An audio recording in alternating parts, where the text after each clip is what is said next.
போதுண்டா காது வலிக்குது. பெரியமா நல்லா இருக்கும் கேளுங்க பெரியமா. அக்கம் பக்கத்துல இருக்கவங்க சண்டைக்கு வர போறாங்க, போதும் நிப்பாட்டே. சதீஷ் அப்படிதான் அடிடா. நீ வேற வந்துட்டியா அவங்க சேர்ந்து ஆடுறதுக்கு? அவன் ட்ரம் அடிக்கிறது தாங்க முடியல, இப்ப நீ வேற ஆட்டம் போட வந்துருக்க. என்ன பார்த்தா உங்களை பைத்தியம் நினைச்சுக்க போறாங்க ரெண்டு பேரும். இதெல்லாம் வாலிப வயசுக்கா, இப்படிதான் என்ஜாய் பண்ணணும். என்ன வாலிப வயசோ தெரியல. பெரிய பொண்ணு உங்க மாமியார் வராங்கடி.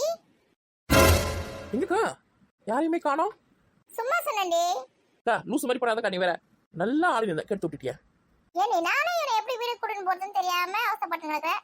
அவன் கூட வந்து நீ வேற ஆடின்னு கிடக்குறேன். அவங்க அம்மாவும் எங்க அம்மாவும் சேர்ந்து எங்கேயோ போச்சுங்க, ரெண்டுத்தையும் இன்னும் ஆளை காணோம். இதனால என்ன தெருவா சுத்தி நிற்குது மோன்னு அடிச்சுங்கன்னு வீட்டுக்கு கிட்ட போயிட்டு 2 இட்லியாவது கொடுக்கணும் சாப்பிட்றதுக்கு. காலைல இருந்து சாப்பிட்றது கூட வீட்டுக்கு வரல. ஏன்டா சதீஷ் காலையில சாப்பிடாம கூட இருக்க? எனக்கு இந்த மோன் அடிக்கிறது ரொம்ப பிடிச்சிருக்கு. கேளுங்க கவியா, சின்ன வயசுல பசங்க எல்லாரும் இப்படிதான் இருக்கிறாங்க. ஏக்கா உனக்கு ஒரு விஷயம் தெரியுமா? என்ன தெரியும்? இது ஒரு பெரிய கதை. ஒரு நிமிஷம் இரு. சதீஷே வீட்டுக்கு போய் சாப்பிட்டு போ. பாட்டி இருக்காங்க பாரு, போய் கேளு. இட்லி வடகரையும் தருவாங்க, அப்ப சாப்பிட்டு போ. பெரியமா இன்னும் கொஞ்ச நேரம் மோன் அடிச்சிட்டு போறேன் பெரியமா. அடி வாங்குவேன், ஒழுங்கா ஓடி போயிடு. இந்த பெரியமா என்ன மோன் அடிக்க விடுறாங்களா? நேரா வீட்டுக்கு தான் போகணும், பின்னாடியே வருவேன். வேற எங்கேயா இருந்து மோன் அடிச்சுட்டு வந்தா மோனை தூக்கி கழுத்துல போட்டுருவேன். போறேன் வீட்டுக்கு தான் போறேன். நீங்க வரலையா? வரேன் போ. பசங்களோட ஊர் கதை தான் முக்கியம் இருக்கு. இப்ப சொல்லு என்ன கதை இது? நேத்து நானும் கீதாவும் ராணி வீட்டுக்கா போயிட்டு இருந்தோம்க்கா. என்னாச்சு அப்போ? இவளுங்க 2 பேரும் ரோட்ல நின்று கதை பேசின கலகா. என்ன காமெடி ரொம்ப தூரம்? யார் இது? அது ஒண்ணுக்கா, சும்மா என் தங்கச்சி மேல கூட்டு போலான்னு வந்தேன். அங்கதான் வேலை இருந்தேன். சரி கண்டுபிடிச்சா எங்க இருக்கானே? கண்டுபிடிச்சிட்டேன்க்கா, இப்பதான் வீட்டுக்கு அனுப்பிச்சு விட்டுருக்கேன். இல்ல வேற தெருவுல இருந்து இந்த தெருவுக்கு வந்துருக்கீங்களே, அதான் கேட்டேன். இது மட்டும் என்ன உங்க வீட்டு தெருவா? இது உங்க வீட்டு தெருவு பக்கத்துல தானே இருக்குது. நீங்க எதுக்கு வந்தீங்க? ஏடி நான் மீனாவை பார்த்துட்டு போலான்னு வந்தேன்டி. நாங்களும் அதே மாதிரி கலாவை பார்த்துட்டு போலான்னு வந்தோம். கலாவா? அது யாரு அது? உங்களை விட கொஞ்சம் கலரா இருக்கும், அது பேர் தான் கலா. நீ யாருன்னா பார்த்துட்டு போ. அப்படி சாப்பிட்டு முடிவு எடுத்துட்டு போயிட்டே இரு. ஏன் இங்க வந்தா, ஏன் அங்க போன கேள்வி கேட்டு இருக்கோம். சரி நான் வரேன் கோமதி. சரிக்கா. ரோட்ல நின்னு ஊர் கதை பேசின காலங்க. எங்க இருந்தா காணோம்? இதுவும் அங்க போயிடுச்சா? வீடா புரளி பேசுறதே வேலை மாதிரி. வீட்டுல வேலை வெட்டில எதுவும் செய்ய மாட்டாளுங்க பொழுது. மீனா வர வீட்டுல இருக்கிறாளா இல்லையான்னு தெரியல, எங்கன்னா போயிட்டாளான்னு. முக்கியமான ஒரு விஷயம் சொல்லணும் அவகிட்ட. ஆமா மேடம் வந்து கலெக்டர் வேலைக்கு போறாங்க. நம்ம தான் ஊர் கதை பேசி நேரம் ரோட்ல நிக்கிறோம். இது ஊர் கதை பேசுதுன்னு போகுது. இதுக்கெல்லாம் வேலை இருக்காதா? எப்படி வீடு கதை பேசுறதுக்கு போகுது பாத்தியா? சரி நீ சொல்றே. எதுல விட்டா? ராணி வீட்டுக்கு நானும் கீதாவும் போயிட்டு வந்தோமா. அப்போ எதிர்க்க வந்து ராணி வீட்டுக்கார் போனாரு பைக்ல. நாங்க வந்து நிப்பாட்டி எங்கன்னா போறீங்க அப்படின்னு சொல்லிட்டு கேட்டோம். அவர் சொன்னாரு இந்த மாதிரி கறி வாங்கறதுக்கு போறோமா, 1 கிலோ சிக்கனும் 1 கிலோ மட்டனும் வாங்கி சொல்லியிருக்கான், அதுக்கு தான் போறேன் அப்படின்னு சொன்னாரு. மீதி கதையை நான் சொல்றேன்டி. யாரு? கீதாவா? வாடி உன்னை தேடிதான் பெரிய பொண்ணு உங்க வீட்டுக்கு போனேன். உங்க மாமியார் வந்து பெரிய பொண்ணு இங்க இல்ல, அவ எப்பயோ காலையில வெளியில போனா இன்னும் வரல அப்படின்னு சொல்லிச்சு. சரி தெருவா தேடி வரேன் பார்த்தா இந்த தெருவில் இருக்கிறேன். நீ உன்னை யார் எங்க வீட்டுக்கு போக சொன்னது? கூட என்ன இது வேற கூட்டின்னு போய்க்கிறியா? 100 வேற. நான் வந்து கடைக்கு பொட்டுக்கடலை வாங்கலான்னு போனேன்டி. என்னை கையோட இழுத்துன்னு தெருவா சுத்தின்னு இருக்கா, பெரிய பொண்ணு காணோம்னு. ஊரை போயிட்டேன், அதனால தேடி வந்து இருக்கிறேன். எங்க போனாலும் என்ன கூட்டிட்டு தானே போவேன், தனியா போவியா நீ? அதான் என்ன கூப்பிடறதுக்கு வரலையே காலையில இருந்து அப்படின்னு சொல்லிட்டு நானே தேடி வந்துட்டேன் உன்னை. நேற்று நல்ல கதையை தான் சொல்லிட்டு இருக்கேன் குழந்தைங்க கிட்ட. ஐயோ அந்த அநியாயத்தியா சொல்லு. இப்படி அநியாயம் நடந்தது? கீதா நான் பொட்டுக்கடலை வாங்கி வீட்டுக்கு போறேன்டி. இரு முக்கியமான சீன் நடக்க போகுது. பொட்டுக்கடலாம் அப்புறம் வாங்கிக்கலாம். உனக்கு என்ன சட்னி அரைச்சி சாப்பிட போறல, அதானே? உனக்கு ஃப்ரீயாவே எனக்கு டிஃபன் ரெடி பண்ணி தரேன் பார். அப்படியா? ஃப்ரீயா டிஃபன் கிடைக்குமா? ஆமா, எங்க கூட வந்தேன்னா உனக்கு வந்து 3 வேளை சாப்பாடுமே ஃப்ரீயா கிடைக்கும். சரி அப்ப நான் உன் கூட இருக்கேன். நம்பிடி. அவளை மாதிரியே பார்த்து நிக்கலாம். ஏடியா சொல்லவே சொல்ல மாட்டேன், வீட்டுல வேலை இருக்குது நிறைய எனக்கு. சரி அப்படியே உட்காருங்க. பெரிய கதை என்ன சொல்ல முடியாது, கால் வலிக்குது இருக்கு. இதெல்லாம் யார் வீடுன்னு தெரியடி, அவங்க வீட்டு வாசல்ல உட்காந்து திட்ட போறாங்கடி. அதெல்லாம் ஒன்றும் திட்ட மாட்டாங்க, உட்காரு. நம்ம அவங்க வீட்டுக்குள்ள உட்காந்துக்கா, ரோட்ல தான் உட்காந்துக்கா. ரோடு கூட பட்டா பிடிச்சிக்கிறாங்களா என்ன அவங்க? இல்ல அப்போ உட்காரு, லாரி வந்தா பாத்துக்கலாம். நீ உட்காரு நூறு. ஏடி மண்ணு ட்ரெஸ்லாம் அழுக்காயிடும்டி. அதெல்லாம் ஒன்றும் அழுக்காவாது. உட்காரு பில்லு தர தானே இது, மண்ணு தெரியாது உட்காரு. அந்த அண்ணன் வந்து 1 கிலோ மட்டனும் 1 கிலோ சிக்கனும் வாங்கறதுக்கு போறோமா அப்படின்னு சொன்னாரு. சரிண்ணே அப்படின்னு சொல்லிட்டு நானும் கீதாவும் ராணி வீட்டுக்கு போயிட்டே இருந்தோம். ராணி வெளியில் நின்று இந்த பரிமை கிட்ட சண்டை போட்டு இருந்தா. இந்த மாதிரி குப்பை விஷயமா இந்த மரத்துல இந்த சத்தல விழுதுல அந்த வாரியத்தின் போயிட்டு பரிமை வீட்டில் போட்டுச்சான். அதுக்கோசம் பரிமில வந்து அவங்க வீட்டுக்கார்ட்ட சொல்லியிருக்குது. யாருக்கு வீட்டுக்கார்ட்ட? ராணி வீட்டுக்கார்கிட்ட. இந்த மாதிரி உன் பொண்டாட்டி வந்து குப்பையில வரைந்து என் வீட்டை போடுது அப்படின்னு சொல்லிட்டு 2 சண்டை போட்டு வந்ததுங்க. அப்போ நாங்கள் போனோம். சரி 2 சண்டை போட்டு இருந்தாங்க. அதுக்கப்புறம் என்னாச்சு? உமா நம்ம போய் கேட்டதுக்கு அது என்ன சொல்லிச்சு? நான் வந்து கஞ்சி காய்ச்சி குடிக்க போறேன், முருங்கைக்கீரை போட்டு சாம்பார் வைக்க போறேன், அப்பளம் வைக்க போறேன்னு சொல்லிச்சேன். ஆமாக்கா அப்படிதான்க்கா சொல்லிச்சு. தள்ளுநூறு இப்படி உட்காரு. அவங்க வீட்டுக்காரர் வந்து சிக்கன் மட்டன்லாம் வேணாம் சொல்லிட்டு உங்களை ஏமாத்ததுக்காக இந்த மாதிரி கீரை கஞ்சிலாம் செய்ய போற சொல்லிச்சா? ஆமாண்டி, அவங்க வீட்டுக்காரர் வந்து எல்லாம் வாங்கி வர போற விஷயம் எங்களுக்கு தெரியுன்றது அதுக்கு தெரியாது. நாங்கள் ஒரு கேட்டோம் தெரியாத மாதிரி, நீ என்ன செய்ய போற இன்னைக்கு சண்டே வச்சு வீட்டில் என்ன ஸ்பெஷல் கேட்டதுக்கு தான் இந்த மாதிரி கஞ்சியும் முருங்கைக்கீரை போட்டு சாம்பாரும் அப்பளமும் சொல்லிச்சு. அதுக்கப்புறம் தான் நான் சொன்னேன், போய் சொல்லாது, ஏன் இந்த மாதிரி போய் சொல்கிறேன், உங்கள் வீட்டுக்காரர் தான் இந்த மாதிரி சிக்கன் வாங்குறதுக்கு மட்டன் வாங்குறதுக்கு போகிறேன் அப்படின்னு சொல்லிட்டு போனாரடி அப்படின்னு சொன்னதுக்கு அப்படியே மழுப்புதுக்கா. இந்த மாதிரிலாம் பண்றாளா அவ? ஏன் அவங்க வீட்டுக்கு வாழறதுக்கு போறாரு, வாழறட்டும், இப்போ சமைச்சு சாப்பிட்டோம், யாருக்கு கொடுத்து போறா, எது கூட போய் சொல்றாவ? அம்மாக்கா அப்பட்டமா அப்படியே போய் சொல்லிச்சு தெரியுமா? நாங்கள் விடுவோமா? அப்போ நாங்கள் சொன்னோம், உங்கள் வீட்டுக்கு நாங்கள் வர வழியில் பார்த்துட்டோம், நான் அவர் தான் சொன்னார், வானத்துக்கு தான் போகிறேன், சிக்கன் மட்டன் வானத்துக்கு போகிறேன்னு சொன்னார். எங்ககிட்டே நீ ஏமாத்துறியா, எங்ககிட்டே போய் சொல்றியா, இன்னைக்கு வந்து மதியம் சாப்பாடு உங்கள் வீட்டில் தான், உங்கள் வீட்டுக்கார வாங்கினது தான், அதை சமைச்சு சாப்பிட்டு தான் இங்கே போவோம் அப்படின்னு நாங்கள் பேசினே இருக்கோம்க்கா. டக்குன்னு பார்த்தா என்னடியாச்சு? கீதா நீ சொல்லுடி. இவ்வளவு நிமிஷம் தாங்க முடியலம்மா. கும்முனு பொட்டுக்கல்ல வாங்கி போய் வீட்டில் சட்னி வச்சு இட்லி சாப்பிட்டு கும்முனு வீட்டில் இருக்க வேலையை பார்க்கலான்னு நினைக்கிறேன். ஒரு டிஃபனுக்கு ஆசைப்பட்டு இவ்வளவு பண்ற நிமிஷம் தாங்க முடியல என்னால. ராணியோட நாத்தனாரும் அவங்க வீட்டுக்காரும் வந்தாங்க. இப்போ ஒரு 2 மாசம் முன்னாடி கடன் வச்சு பத்தியா, அவங்க தான் இது வந்து விருந்து வைக்கதான். ஓஹோ, இந்த சிக்கன் மட்டன்லாம் அவங்களுக்கு விருந்து வைக்க தான் வேணும் போகுது. நம்ம தப்பா நினைச்சிட்டோம். அது வந்து கஞ்சி கஷ்டம் குடிக்க போகுது போல. நீ ஒரு லூசு கோமதிக்கா, அதை எல்லாருக்கும் சேர்த்து தான் வேணுந்துருக்குது. அப்படியாடி? அதுக்கப்புறம் நாங்கள் என்ன பண்ணோம், ராணியோட நாத்தனார் வீட்டுக்காரையும் வாங்க வாங்க அப்படி சொல்லிட்டு அவங்க வேணும் இந்த ஸ்நாக்ஸ்லாம் வாங்கினோம். என்ன ஸ்நாக்ஸ் இருந்தாங்கன்னா, ஒரு கேக் ஒரு கிலோ இருக்கும், அப்புறம் மைசூர் பாக்கு, ஜாங்கிரி, அந்த மாதிரி ஸ்வீட்லாம் கொஞ்சம் வாங்கியிருந்தாங்க. அதுக்கப்புறம் மிச்சரு, சமோசா, போலி, இந்த மாதிரி நிறைய வாங்கியிருந்தாங்க. நாங்கள் என்ன பண்ணோம், ஆளுக்கு ஷேர் பண்ணி சாப்பிட்டுட்டோம். அவங்க வீட்டுக்கு வாங்கினதை நீங்க ஷேர் பண்ணி சாப்பிட்டீங்க. பின்ன ராணி வேற நம்ம வேறையா, நம்மள எப்படி ஒன்றும் மண்ணுமா பழகிருக்கோம். அதான் எல்லாரும் ஸ்நாக்ஸ் வச்சு சாப்பிட்டோம். அதுக்கப்புறமா சரி சமைக்கிற வேலையை பார்க்கலாம் அப்படின்னு சொல்லிட்டு கறி அதுக்குள்ள வேணாம் ராணி வீட்டுக்காரு அவருக்கு ஒரு சம்சா போனால் போதுன்னு கொடுத்து ஒரு போலியை கொடுத்தோம், சாப்பிட்டாரு. அதுக்கப்புறம் அந்த கறியை எடுத்துன்னு போயிட்டு கழுவத்துக்கு போனோம். நல்லா சோப்பு போடுற, துணி சோப்பு, ப்ரஷ்லாம் போட்டு கழுவுனீங்களா? நீ வேற சும்மா காமெடி பண்ணாதுக்கா. என்ன கீதா நீயே செஞ்சு அதானே பண்ணுவீங்க? நாங்க இப்ப தெளிவாயிட்டேக்கா, அதெல்லாம் போடுறது கிடையாது. இப்ப லிக்விட் இருக்குதுல, துணி தைக்கிற லிக்விடு, இந்த வாஷிங் மிஷின்லாம் ஊற்றி துணி தைக்கிறாங்களே அந்த லிக்விடே நாங்கள் வாங்கி வச்சுக்கிறோம். மீன் கழுவுதாலும் சரி, நண்டு கழுவுதாலும் சரி, கறி கழுவுதாலும் சரி, அது ஊற்றி 2 நேரம் சல்லசம் வச்சு பட்டாட்டா பளிச்சுன்னு ஆகி போகுது எல்லாமே. கன்றாவி. ஓ, இப்போ அதுக்கு மாறிட்டீங்க, துணி போடலேருந்து துணி லிக்விட் மாறிட்டீங்க. சரி. ராணி நாத்தினா சரியான உஷாரா இருக்குதுக்கா. நாங்கள் வந்து கழுவி என்ன சொல்கிறோம், சிக்கன் மட்டன் அதெல்லாம் வேணாம் கொடுங்க, நானே மஞ்சள் தூள் போட்டு கழுவிக்கிற சொல்லிட்டு எங்ககிட்ட இருந்து பிடிங்கி போயிடுச்சு. நல்ல வேலை தப்பிச்சாங்க மேலாரம், உலகார பாயங்களாச்சு இவளுங்க. அதுக்கப்புறம் நீ சொல்லு கீதா. தலையெழுத்து. அதுக்கப்புறம் என்னாச்சு, சிக்கனா மட்டன்னா அந்த பொண்ணு கழுவுற எடுத்துன்னு போயிடுச்சா. அதுக்கப்புறம் நாங்கள் என்ன பண்ணுறது, சும்மா தான் இருக்கிறோம். சரி வெங்காயம் தக்காளி கூட அறுத்து தரோம், இஞ்சி பூண்டு பேஸ்ட்லாம் கொஞ்சம் க்ளீன் பண்ணி தரோம் அரைக்கிறதுக்கு அப்படின்னு சொல்லிட்டு இஞ்சி பூண்டை க்ளீன் பண்ணி தரோம் சொன்னோம். இது இப்போ நான் சொல்கிறேன், 2 வெங்காயம் 2 தக்காளி கொடுத்து தரக்கிறதுக்கு. என்னது இது 2 தக்காளி ரசத்துக்கா, இந்த 2 வெங்காயம் ரெடி பண்ணுறது அப்படி சொல்லி நான் கேட்டேன். அதுக்கு அவ சொல்கிறா, 1 கிலோ வெங்காயம் 100 ரூபாய் விற்குதுடி, தக்காளி 70 ரூபாய் விற்குதுடி, இருக்கிற விலைவாசிக்கு 1 கிலோ வெங்காயம் 1 கிலோ தக்காளி நான் போட முடியும் அப்படின்னு சொல்லிட்டு சொல்கிறாக்காவா.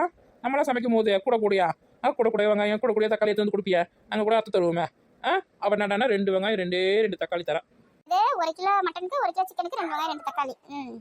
அது கூட பரவாயில்லக்கா. இஞ்சி பூண்டு பேஸ்ட் அரைக்கிறதுக்கு இஞ்சி பூண்டு எடுத்துன்னு வாடி, அதெல்லாம் போட்டாதான் மட்டன் நல்லா வாசனையா இருக்கும் அப்படின்னு நான் சொன்னேன். ஓ, நீ சொன்னியா? ஆமாக்கா, நன்னாக்கா சொன்னேன். அதுக்கு அவளை தரம் பண்றா, நம்ம பல்லு வழுக்கம்ல அந்த பேஸ்ட் தூக்கின்னு வந்து கொடுக்குறா. பேஸ்டா? அது எதுக்கு? அதில் நம்ம இஞ்சி இருக்கான், பூண்டு இருக்கான், கிராம்பு இருக்கான், பட்டை இருக்கான், லவங்கம் இருக்கான், எல்லாமே இருக்குதான். அது 2 பிதிக்கி நம்ம பேஸ்ட் இந்த ப்ரஷ்ல இருக்கும் பாரு, அந்த அளவுக்கு அந்த சிக்கன்லையும் மட்டன்லையும் போட்டால் போதுமா, எல்லாம் வாசனையாக சூப்பராக இருக்குமா. அக்கா வீட்டுக்கு போகிறேங்க்கா, எனக்கு இவங்களாம் பேசுறத பார்த்தா பயமாக இருக்குதுக்கா. இரு போ நான் படிச்சு கடைக்கு தான் போயிருந்தேன், என்ன பேசி ஏமாற்றி கூட்டு வந்து உட்கார வச்சிருக்கிறா. இதோட கொடுமை என்னன்னா, நாங்கள் வந்து வேற பேஸ்ட் தான் யூஸ் பண்ணுவோம் சமைக்கும் போது போகிறதுக்கு. சிக்கன் சமைக்கிறதா சரி, மட்டன் சமைக்கிறதா சரி, இதை வேற கம்பெனி வாங்கி வச்சுட்டு அது எங்கன்னா வாசனையாக இருக்குமா. அந்த எருமைக்கு அறிவுன்றது கொஞ்சம் கூட இல்லைக்கா. அவளுக்கு அறிவில்லை. நாங்கள் வாங்குற கம்பெனி பேஸ்ட்டை வாங்கி போடுறே, நல்ல சூப்பராக வாசனையாக இருக்கும் அப்படின்னு சொன்னேன். அவள் சொல்கிறா, இந்த பேஸ்ட் காலியான பேர் தான் வாங்குவாளாம். சரி எப்படி போய் தொலைன்னு விட்டுட்டோம். அக்கா இவளுங்க என்னமோ சொல்கிறாளுங்களேக்கா. கொஞ்ச நேரம் உட்கார காலையில் என் மாமியார் முகத்தில் முடிக்கும் போதே தெரியும் இந்த மாதிரிலாம் நமக்கு தேடி வருங்க. அப்புறம் போனால் போது சொல்லிட்டு அந்த 2 வெங்காயத்தையும் 2 தக்காளியும் அறுத்து போட்டோம். நாங்கள் வந்து மேலே பாதி கீழே பாதி அறுத்துட்டுமே, நடுவில் ஒரே ஒரு பீஸ் தந்து அதெல்லாம் அறுத்து சொல்லிட்டு அப்படியே தூக்கி 1 சிக்கன்லேயும் 1 மட்டன்லையும் போட்டோம். வெங்காயம் இருக்கிற வேலை மிச்சம் எங்களுக்கு கைப்பிச்சு. ஆமாக்கா, அது மாதிரி தான் தக்காளியும் கையிலே பிழிஞ்சு போடாது, என்னத்துக்கு அறக்குது. இது 2 வெங்காயம் 2 தக்காளி போய் வேணா அரைப்பானா. காய் வெட்ட வேலை மிச்சமாச்சு. அதுக்கப்புறம் என்ன பண்ணீங்க? மற்ற மசாலா ஐட்டத்துக்கு பேஸ்ட் வச்சிருக்காங்களே பல்லு பேஸ்ட் அது போட்டோம். அதுக்கப்புறம் நாங்கள் சமைக்கிறோம் தான் சொன்னோம். எங்களுக்கு சரி தெரியும், சிக்கன் பிரியாணி மட்டன் பிரியாணிலாம் சூப்பராக செய்வோம், சிக்கன் 65 சூப்பராக செய்வோம். எங்கள் வீட்டில் நாங்கள் வந்து கோமதி அக்கா செய்வோம் தான் பார்த்துருக்கோம், அதே மாதிரி நாங்கள் எங்கள் வீட்டில் செஞ்சுருக்கோம் அப்படி இப்படி நான் ஓஹோன்லாம் சொன்னோம். உன்னை பற்றி கூட பெருமையாக சொன்னாக்கா. ஆனால் ராணி கூட சரின்னு தான் சொன்னா, நீங்களே சமைங்கடி, எனக்கு சமைக்கணும் கஷ்டமாக இருக்குது, நீங்களே சமைங்க அப்படின்னு சொன்னான். ஆனால் அவங்க நாத்திரம் இருக்கா சரியான உஷார், வேணா பிடிச்சது வேணா அப்படி ஒரு வேணக்கா அதுக்கு. அது வேணா பிடிச்சதா பண்ணாவா? கீதா நீ சொல்லு. சிக்கன் பிரியாணி நானே செய்கிறேன், மட்டன் பிரியாணி நானே செய்கிறேன், சிக்கன் 65 நானே செய்கிறேன்னு ஒரு குக்கரில் சிக்கன் பிரியாணி போட்டுச்சுக்கா, ஒரு குக்கரில் மட்டன் பிரியாணி போட்டுச்சு. இன்னொன்று வந்து கொஞ்சோண்டு கறி எடுத்து மட்டன் கிரேவியா அது செஞ்சிச்சு. அதுக்கப்புறம் சிக்கன் வச்சு chicken 65 செஞ்சிச்சு. 1 kilo mutton 1 kilo chicken தான் வாங்கி வந்தது. இதில் இவ்வளவும் செய்துக்கா நம்மளுக்கு மேலே மோசமானதாக இருக்குதுக்கா அது. பரவாயில்ல, குடும்பம் நடத்த தெரிஞ்ச பொண்ணு போல. ராணியோட நாத்தனார்னா என்ன நம்பவே முடியலமா அது. அது என்ன பண்ணுச்சுன்னா வாசனைக்கு 4 கறி மட்டும் போட்டுருதுக்கா பிரியாணியில். 4 தான் இருந்தது. அந்த 4 பீஸ் தான் இருந்தது எனக்கு தட்டில் வந்தது. அது 4 பீஸ் சாப்பிட்டேன் நான். ஆமாம், நல்லா தான் இருந்தது. ஆனால் நீ செய்கிற அளவுக்கு இல்லைனாலும் நல்லா தான் இருந்தது. ஆமாம், நம்ம கோமதி அக்கா செய்கிற மாதிரி வருமா என்ன? ஆமாம், நீ நான் நல்லா சூப்பராக செய்வேன்ல. ஆமாம், உங்ககிட்ட ஒரே ஒரு மிஸ்டேக் என்னன்னா இந்த பேஸ்ட் எல்லாம் போட மாட்டேன். இந்த இஞ்சி பூண்டு இதெல்லாம் வந்து தோல் சீவிக்கணும் கழுவிக்கணும் அரைச்சி நோக்க முடியும். சரியான லூஸுங்க முட்டாள். ஆமாண்டி, நான் முட்டாள் தாண்டி. ஆமாம், புதினா கொத்தமல்லிக்கெல்லாம் கூட பேஸ்ட் வந்துருக்குது. அந்த பல்லு விளக்குற பேஸ்ட்லேயே அந்த ஃப்ளேவரில் வேறு கொடுத்துருக்குறாங்களா. அது கூட வாங்கி போட்டுக்க வேண்டியது இனிமே. அது கூட போட்டா ராணி போட்ட நான் கூட பார்த்தேன். அவன் நாத்தனார் கறி பார்த்துருந்தேன் அந்த பேஸ்ட்லாம் போடும் போதே. இல்லை அதை அப்படி திரும்ப போது டக்குன்னு போட்டுட்டேன். நான் சாப்பிட்டுக்க மாட்டாளேங்க. கேளுக்கா, இவ்வளோ கஷ்டப்பட்டு அந்த பொண்ணு தான் செஞ்சது பிரியாணிலாம். Chicken biryani, mutton biryani, mutton gravy, chicken 65 எல்லாமே செஞ்சு முட்டையோட வேக வச்சோம். முட்டை நான் தான் வேக வச்சேன். ஆனால் கொஞ்சம் கஷ்டமான வேலை தானே அது. நான் தான் வேக வச்சேன். பரவாயில்ல, போனால் போகுது. நம்ம ஃப்ரெண்டுக்காக நம்ம இது கூட செய்யக்கூடாது அப்படி சொல்லிட்டு அந்த முட்டை நான் தான் வேக வச்சேன். ஒரு பாத்திரத்தில் தண்ணி ஊற்றி முட்டையை போட்டு கேஸில் வச்சுட்டேன். எவ்வளோ கஷ்டம் வந்து தெரியுமா எனக்கு. என்ன நீ செஞ்ச வேலை மட்டும் கஷ்டம்னு சொல்றியா? நான் கூட தான் செஞ்சேன். மேடம் அப்படி என்ன செஞ்சீங்க? தயிர் பறிச்சு செய்யறதுக்கு அந்த பாக்கெட்ல இருக்க தயிரை கட் பண்ணி கிண்ணத்துல ஊத்துந்து யாரு? நான் தாண்டி செஞ்ச அந்த வேலையை. அது எவ்வளவு பெரிய கஷ்டமான வேலை தெரியுமா? ஆமாம்மா, சரி மறந்துட்டேன். ஆமாக்கா, அந்த வேலையை இவ தான் செஞ்சா. ஆமா, ரொம்ப கஷ்டமான வேலை தான். நாங்கள் வந்து பிரியாணிலாம் ஆளுக்கு கொஞ்சம் கொஞ்சம் வச்சு சாப்பிட்டோம். என்ன அவங்க நாத்தனார் பற்றியா ராணி நாத்தனாரு அது விருந்து தக்கம் வந்தது. அவங்க வீட்டுக்காரே சாப்பிடல, அதுவும் சாப்பிடல. எவ்வளோ திமிர் பார்த்தீங்கன்னாக்கா, ஒரு விருந்துக்கு வந்து எடுத்து மாதிரி பண்ணுவாங்க. நீங்க சமைச்சதை கேள்விப்பட்டா நாய் கூட சாப்பிடாது போல இருக்கடியே. நீ சும்மா ரெடி. ஆனா ராணி தான் நல்லா 4 வாட்டி போட்டு சாப்பிட்டா. ராணி வீட்டுக்கார கூட சாப்பிட்டாரு. ஏண்டியா ராணி வீட்டுக்கார சாப்பிட்டே இருக்கும்போது எங்கேயோ ஓடினா ரெடியா? என்னடி ஆச்சு அவருக்கு? மனுஷன் பாவம். இது இங்கே மட்டியில் மாட்டிங்கன்னு அவர் அவஸ்தைப்படுறாரு போல இருக்கு. பாத்ரூம் போத்துக்கு போனாரு. அப்போ நிறைய சாப்பிட முடியாது, ஃப்ரீ ஆகிட்டு வந்தேன். அதுக்கு போனாரு. உங்களுக்குலாம் ஒன்றும் ஆகலையா? நல்லா பாருங்கள், எடுத்து வாயில போட்ட கூட இந்த மாதிரி 5 நிமிஷம் பசிக்க ஆரம்பிச்சிடும். அந்த மாதிரி உடம்பு கல்ல கப்படா இல்லாத உடம்பு. சரி, ஏதோ முக்கியமான விஷயம் சொல்றேன்னு சொன்னேடியே, எப்படி என்ன கடைக்கு வருவ? ஐயோ சொல்கிறேன் கேளு. அதுக்கப்புறம் அவங்க நாத்தனை என்ன பண்ணிச்சு, நான் போயிட்டு வரேன்க்கா அப்படின்னு சொல்லிட்டு கிளம்பிச்சு. அவங்க அன்னைக்கிட்ட சொல்லிட்டு அப்போ வந்து ராணி என்ன சொன்னா, பிரியாணி இருக்கடி கொஞ்சம் எடுத்துன்னு போடி வீட்டுக்கு, மாமியாருக்குலாம் கொடுடி அப்படின்னு சொல்லிட்டு சொல்லிச்சு. அப்போ அதுக்கு அவன் என்ன சொல்கிறேன்னா, எங்கள் மாமியார் இன்னும் கொஞ்சம் நாளைக்கு வாழணும்னு ஆசைப்பட்றேன்க்கா. வாசப்படுறேன் நீ, அதனால நீங்கள் வந்து இந்த பிரியாணிங்களே சாப்பிடுங்க, அண்ணன் கொடுங்க, உங்களை கல்யாணம் பண்ணி புண்ணியத்துக்கு அவர் தான் சாப்பிடணும் அப்படி சொல்லிட்டு போகுது. கரெக்டாக தான் சொல்லிடுது. சரி, அப்போ நிறைய பிரியாணி வர மீந்துச்சா, அதனால நாங்கள் ஆளுக்கு கொஞ்சம் எடுத்துன்னு வந்து வீட்டில் இருக்கவங்களுக்குலாம் கொடுத்தோம். அவங்க நீ செய்யறதோட நல்லா தான் இருக்குது அப்படின்னு சொல்லிட்டு சாப்பிட்டாங்க. சரி, ஏதோ முக்கியமான விஷயம் சொல்ல போறேன்னு சொன்னீங்க, என்னாச்சு அது? ஐயா இவ்வளோ நேரம் சொல்லியிருக்கேன், இதில் முக்கியமான விஷயமா தெரியல உனக்கு? இது வரை இது எப்பவுமே நடக்குது. இது எதுங்க முக்கியமான விஷயம் இருக்குது? உசுரை கொடுத்து இங்கே சொல்லின்னு இருக்கோம், முக்கியமான விஷயம் இல்லையா இது உனக்கு? நூறு நீ போய் பொட்டுக்களை வாங்கி வீட்டில் போய் சட்னி வச்சு சாப்பிடு போ. அதாக்கா நாங்கள் 1/2 மணி நேரமா சொல்லின்னு இருக்கேன், விட மாட்டாளுங்கக்கா. நீங்கள் நம்ம நினைச்சியா உனக்கு கொண்டு விடுவாங்க. சரிக்கா, நான் வரேன்க்கா. ஏய் நூறு நில்லு. பொடி இவ்வளோ எவ்வளோ திமிழ் பார்த்தியாக்கா அதுக்கு? ஏக்கோ கார்த்திக் தீபத்து கொழுக்கட்டெலாம் செஞ்சிருப்பியா? ஒன்றாவது கொடுத்தியா? ஒன்றே தின்னுட்டியா? எத்தனை நீங்கள் வருவீங்கன்னு பார்த்தா ஒருத்தரை கூட ஆளை காணோம். அதான் என்ன கொழுக்கட்டை எடுத்துங்க. எங்கள் அம்மாவும் தங்கச்சியும் அவங்க ஃப்ரெண்டு பார்க்கணுமா, எங்கள் அம்மாவோட ஃப்ரெண்டு. அதான் அங்கே வீட்டில் இருந்தாங்க அந்த பாட்டி, அவங்க தான் பார்க்கறதுக்கு போயிருக்காங்க. மொத்த கொழுக்கட்டை மாதிரி போயிடுச்சுங்க. நானே கொஞ்சம் நேரம் செஞ்சேன், அக்கம் பக்கத்துலாம் கொடுத்துட்டேன். நீங்கள் வருவீங்கன்னு பார்த்தா யாரும் காணோம். கீதாவும் காணோம், ராணியும் காணோம், நீயும் காணோம். எவ்வளோ கல் மனசுக்கா உனக்கு. நாங்கள் வரலன்னா கூட நீங்கள் எடுத்து வச்சு கொடுத்துருக்கணும்ல எங்களுக்கு. ஏன்னா வீட்டு ரெண்டாவது வந்து கொடுத்துருக்கணும்ல. எங்கடி விளக்கேற்றி முடிச்சோன்னா ஒரே மழையாக பெய்ய ஆரம்பிச்சிச்சு. நான் எங்கள் வீடு வந்து கொடுக்க முடியாது, பக்கத்தில் இருக்கவங்க மட்டும் கொடுத்தேன்.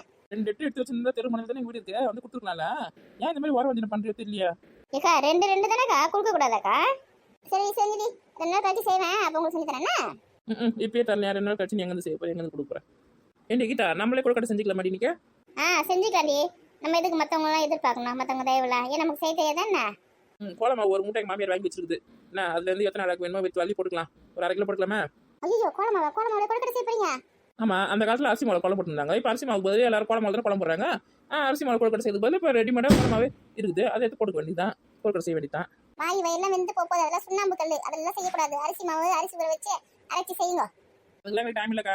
கோலமாவு எடுக்கிறோம், சுத்தண்ணி ஊற்றி கலக்கிறோம், வெள்ளத்தை போட்டு மிக்ஸ் பண்ணி உருண்டை பிடிக்கிறோம், கொழுக்கட்டை ரெடி. உனக்கு கூட கொடுத்தா பாரு. ஏன்னா கலர் கோலமாவெல்லாம் கூட இருக்குண்டி, அதெல்லாம் கூட மிக்ஸ் பண்ணி வச்சுக்க, சூப்பராக கலர் கொழுக்கட்டை நம்மளுக்கு கிடைக்கும்.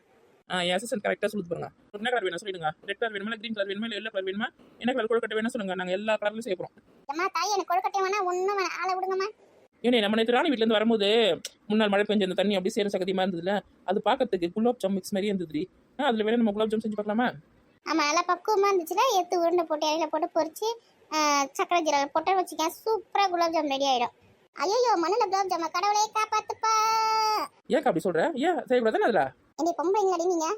உங்களோட அறிவுத்திறமை பார்த்து உனக்கு பொறாமக்கா பொறாம அப்புறம் மேடி எப்படி நீங்களே செஞ்சு நீங்களே சாப்பிடுங்கடி. ஏமா என் கண்ணில் கொண்டு வந்து காமிச்சிட்டாதீங்க. இனிமேல் நீங்க எது கொடுத்தாலும் நான் வாங்கி சாப்பிடவே மாட்டேன். இந்த மாதிரி முடிவுல எடுக்கலாமா? நீ கொடுத்தா நாங்கள் வாங்கி சாப்பிட்றோம்ல, அப்போ நாங்கள் கொடுத்தா நீ வாங்கி சாப்பிடணும். எனக்கு வேணாமா? வேணாம் சொன்னா விட்டுருவோமா என்ன? பெரிய பொண்ணு மருதெண்ணெய் தோசை சொல்லலாமா? ஏன்டி நம்மளுக்கு இருக்கிற கலரே போதாதா? எதுக்கு இப்போ மரத்தில் தோசை அப்படின்னு கலராக போறியா? ஆமாடி, செக்க செவேன்னு இருந்தால் தான் நல்லா சூப்பர் ஸ்டார் மாதிரி இருக்கும், சினிமா ஸ்டார் மாதிரி. அப்படியே சொல்ற.